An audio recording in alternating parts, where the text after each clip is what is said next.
Stay tuned and watch to the end to see how I got this truck free on Facebook Marketplace.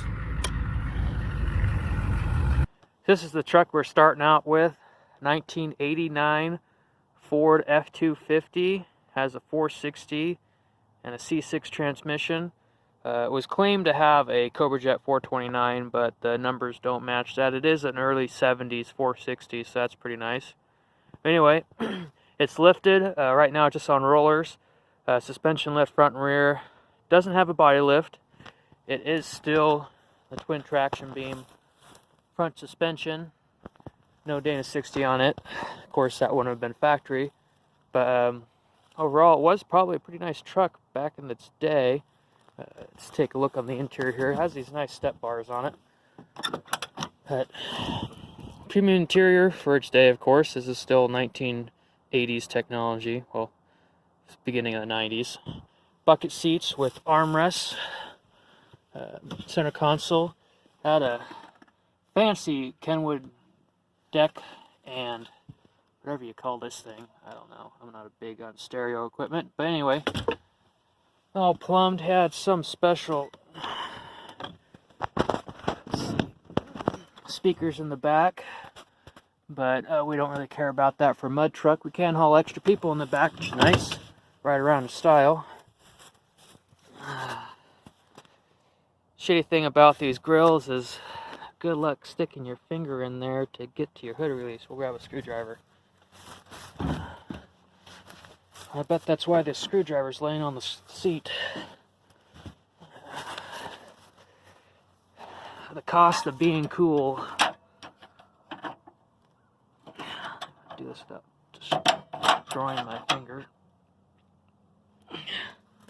Gonna put the phone down.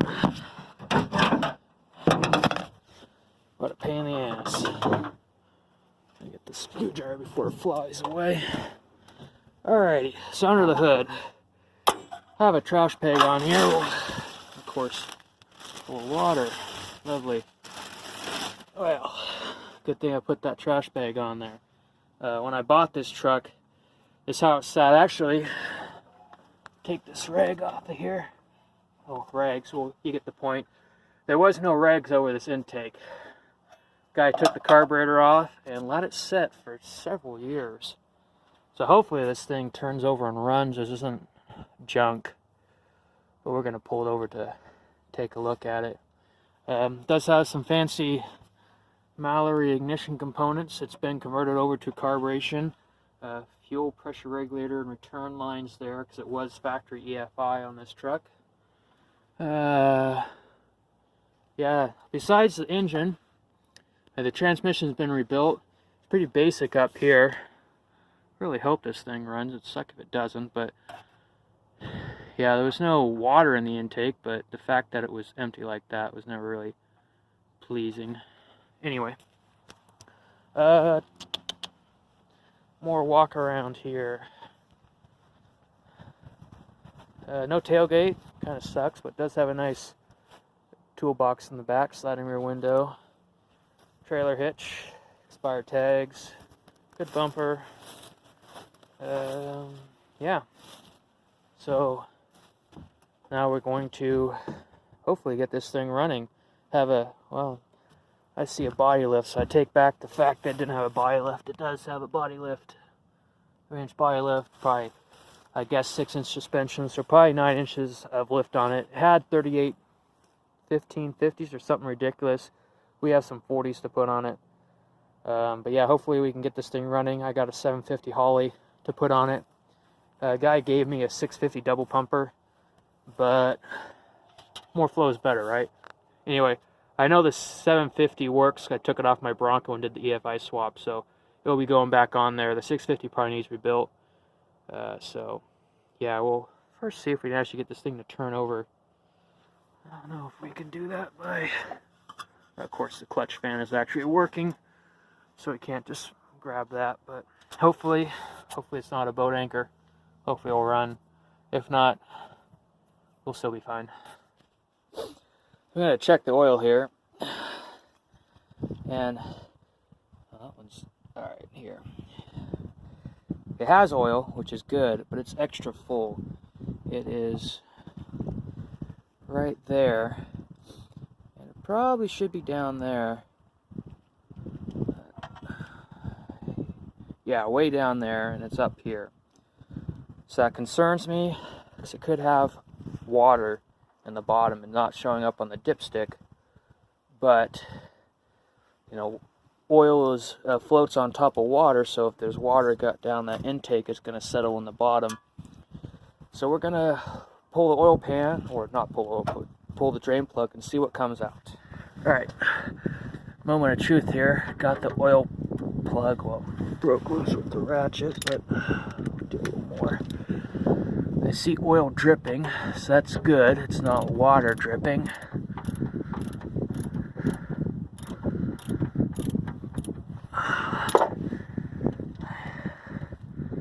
Yep, so that's good news. It's extra full of oil, so probably not going to drain the oil right now. We'll probably turn it over first, get some stuff lubricating. So maybe they poured some oil down the intake at one point. But that's good news. Good news right now. I mean, it's not good news that's overfull, but good news that we got oil coming out and not water.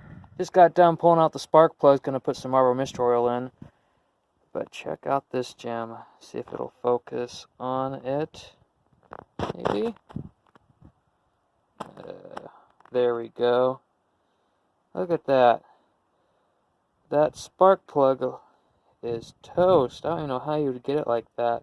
But it looks like it was ran like that. I don't see any... it's not like it's destroyed itself inside and bent it, 'cause there's no fresh metal contact marks or anything like that. That's all greased oil over like it actually ran like that.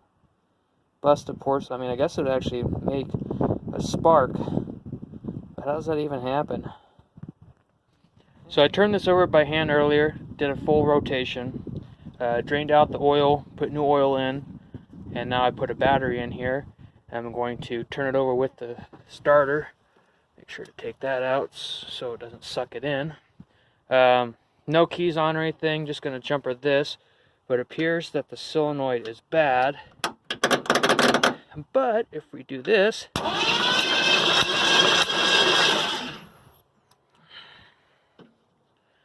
not recommended at home, but you know, it works.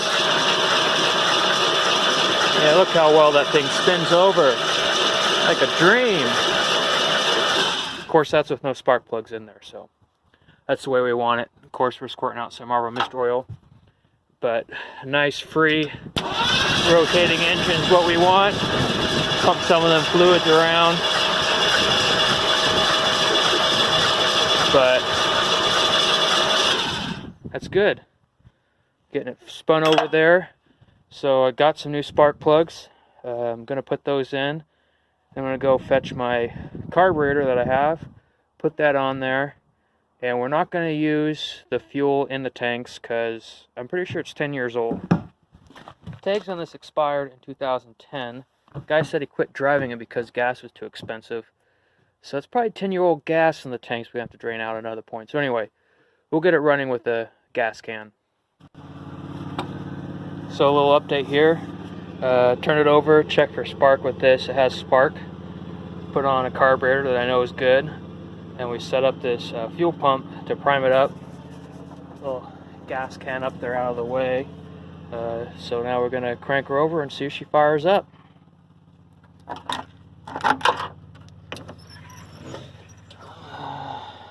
Go get a fire extinguisher first. Alright, extinguisher at the ready. Give it a few pumps here. Gonna dry. I will put the choke on just because. And hold one phone and fire it over. Oh. Listen to that purr!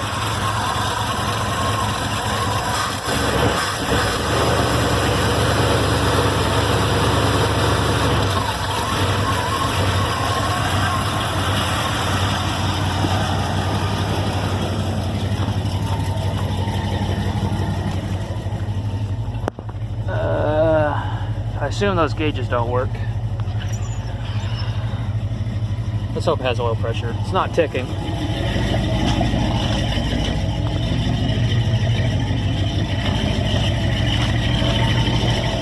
Well, now I know why the oil pressure gauge doesn't work. It's like it's sun rotted off there. And it's dumping it all inside here. Fun stuff. So, after getting it successfully running, I attempted to pump out the fuel from the tanks. It's probably about 10 years old. Anyway, this was a fuel injected truck. You can see on the back there that there is a fuel pressure regulator type setup and a fuel log there.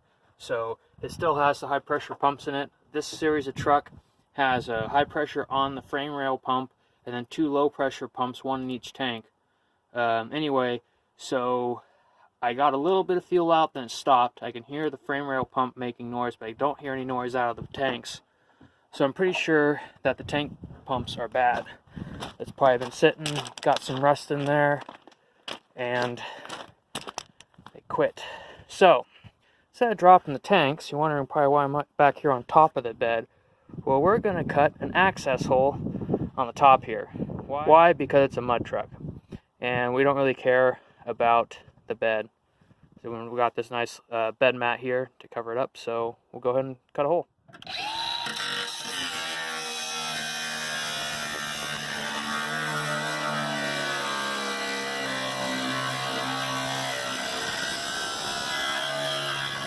And just like that, you got easy access to the top of your fuel pump without having to drop a tank.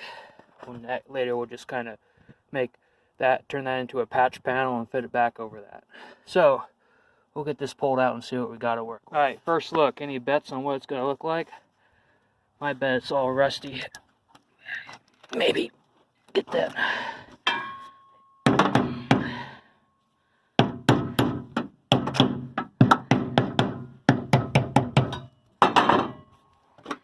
Shouldn't be this stuck in there.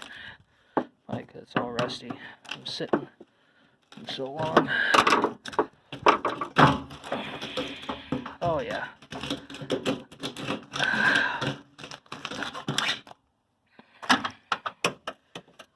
can see that scale on the bottom there. That's a nice rusty tank.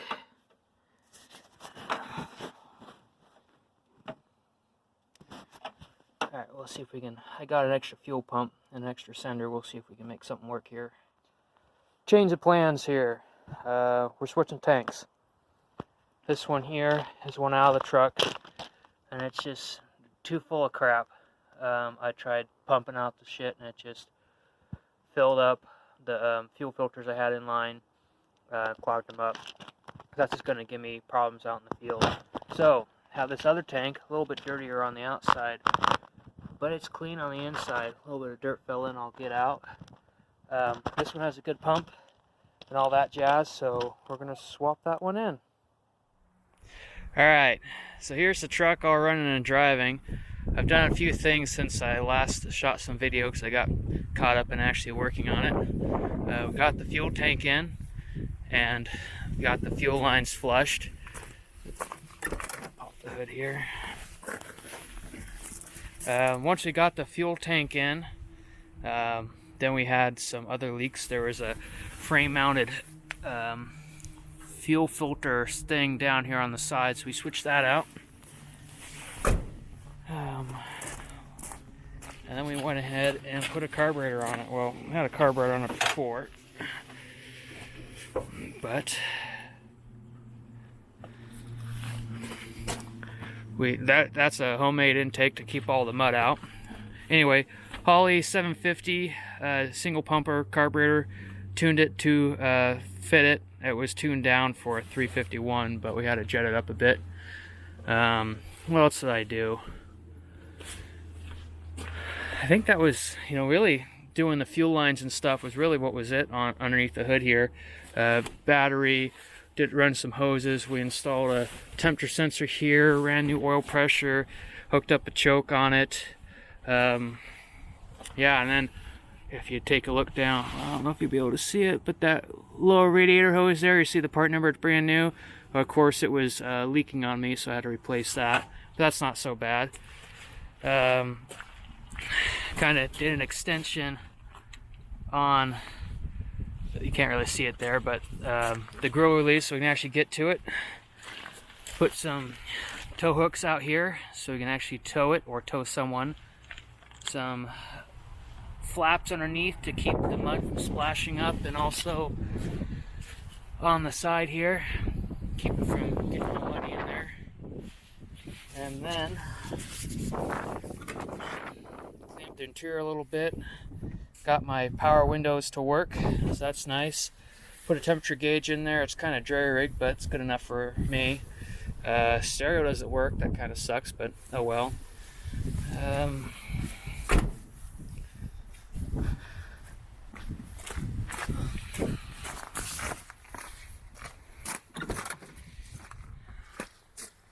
Got a tack, because there's no factory, well, the factory tack didn't work, so anyway. So yeah, that's that. Now, the next step is some tires, because these are just the rollers on here. Alright, well there you have it. 40-inch tractor tires. These are BKT 11.2-20, so a 20-inch rim. They're the TR-171, so it's the rice paddy tires. It's about 2 inches of tread depth on there. Get you a nice zoom in here. Yeah, pretty meaty. See, it's coming about out to about 40 inches tall. Running wheel spacers on the front. Get you a little front shot here. Because I'm cheap and I bought the first set of, well, not the first, but the cheapest set of 20-inch rims I could find on Craigslist, and the offset was not ideal for this truck and these tires, but toss some wheel spacers on the front and she clears. The back, well, it doesn't have wheel spacers, but that's fine. It doesn't hit the leaf springs. So, we will be coming back to you with a video from an off-road event coming up here next weekend, actually. This will be in some deep mud. Probably get stuck, but hopefully not destroy it. All right. So here's the truck after a day of off-roading. Good and muddy still. It's still need to wash it off. Did pretty well. Only big major break is we broke the rear drive shaft. Well, actually the pinion yoke there. Anyway, easy fixes.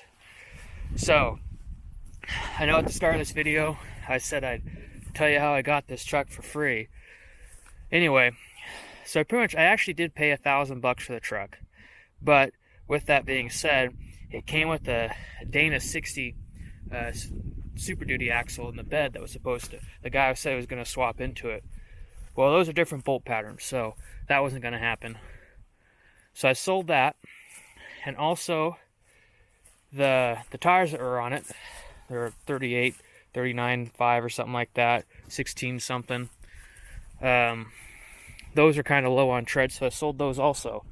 So I ended up getting like $1,300 out of both the axle and the tires, and then only paying $1,000 for everything. So that means not only did I get it pretty much free, I actually made money on it, which I was able to put into fixing up other parts. Now, the tires, those are stuff I already had, and those were not free. It was like $1,500 for the tires and rims. So there's money into this, but the base truck got a pretty good deal on it. Anyway, there is more to be done to it, from improvements from actually taking it off-road and seeing how it did. One of the major ones that will be coming up here is moving the radiator to the back. It got full of mud, started overheating and stuff like that, so if we put it in the bed, we won't have that problem. And plus there's some other stuff. Alright, stay tuned. If you like this, or if you didn't like it, or you think I should do something different, comment in the comment section and subscribe to the channel to see more.